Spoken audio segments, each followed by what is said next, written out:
শুধু নতমস্তকে আমরা ওনার কাছে কৃতজ্ঞ যে যিনি আমাদের রাজ্যের মাননীয় মন্ত্রী টিঙ্কু রায় মহোদয়, উনি দাঁড়ে দাঁড়ে গিয়েছেন।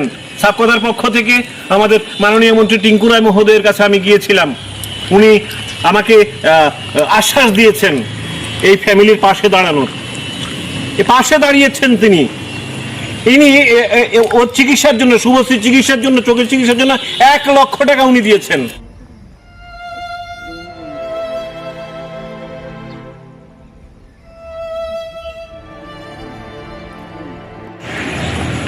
নমস্কার।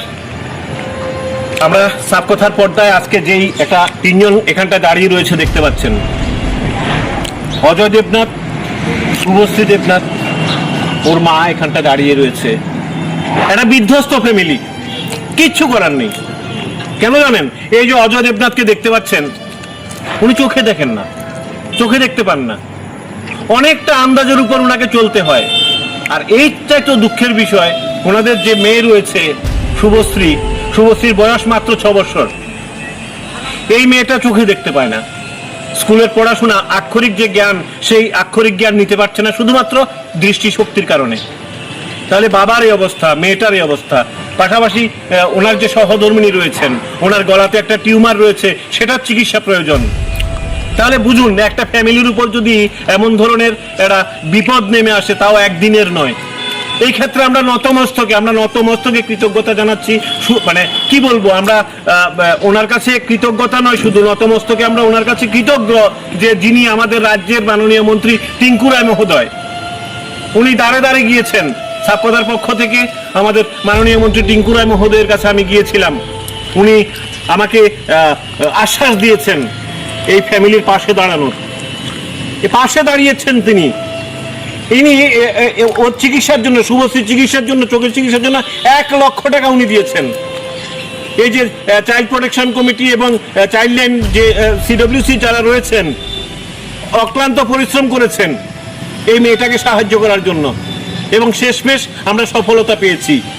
আমাদের পাশে থেকে, আগরতলা থেকে, সেখান থেকে আমাদেরকে একেবারে সরাসরি সহযোগিতা করেছেন চন্দন দেবনাথ, যিনি যার কাছে আমরা মন খুলে কথা বলেছি, যিনি মাননীয় টিঙ্কু রায় মহোদয়ের সাথে কথা বলে আমাদেরকে এই সাহায্যটা করেছেন, এই বিধ্বস্ত ফ্যামিলিটাকে সাহায্য করেছেন। আজকের দিনে কেন এসেছি জানেন? 1 লক্ষ টাকা পেয়েছে সত্যি, কিন্তু মেয়েটার চিকিৎসার জন্য 1,40,000 টাকা লাগবে। 1,40,000 টাকা লাগবে শুধু মেয়েটার চিকিৎসার জন্য। বাবার চিকিৎসা, মানে অজয় দেবনাথের চিকিৎসার কথা বাদই দিলাম। তাহলে বুঝতে পারছেন, এই একটা বিধ্বস্ত ফ্যামিলি, কিছুতেই সাহায্য করতে পারছি না। যতটুকু সম্ভব সাবকথার পরিবারের পক্ষ থেকে যতটুকু সম্ভব আমরা করার চেষ্টা করি। কিন্তু এর আগেও টিঙ্কু রায় মহোদয়, যেটা আলো রানীদের 2 জন নাতি ছিল, হোমে নেওয়ার ক্ষেত্রে উনি আমাকে সাহায্য করেছিলেন। আজও উনি সাহায্য করে যাচ্ছেন। তো ওনার কাছে আমরা নতমস্তকে কৃতজ্ঞতা জানাচ্ছি। পাশাপাশি আপনাদের কাছে আমাদের করজোড়ে অনুরোধ থাকবে, আমরা ব্যাংকের অ্যাকাউন্টের নম্বর দিয়ে দেবো ওনার আপনাদেরকে বারকোড বা নম্বর দিয়ে দেওয়া হবে। আপনাদের যে যতটুকু সাধ্যি এই অ্যাকাউন্ট নাম্বারে একটু সাহায্য করার, আর্থিক সাহায্য করার জন্য, যাতে মেয়েটা দৃষ্টিশক্তি ফিরে পায়, মেয়েটা যাতে ভবিষ্যতে নিজের পায়ে দাঁড়াতে পারে, প্রতিষ্ঠিত হতে পারে, আর বাবা অজয় দেবনাথ যাতে দোকানে ঠিকঠাকভাবে কাজ করতে পারে। সেক্ষেত্রে ওনার যে চোখেরও চিকিৎসা যাতে ঠিকঠাক হতে পারে, ওনার স্ত্রী রয়েছেন, ওনারও যাতে চিকিৎসা ঠিক মতো হয়। আপনারা যদি যে যার মতো করে যতটুকু সাধ্য মন খুলে যদি একটু হেল্প করেন, তাহলে আমরা আপনাদের কাছে নতমস্তকে কৃতজ্ঞ থাকবো।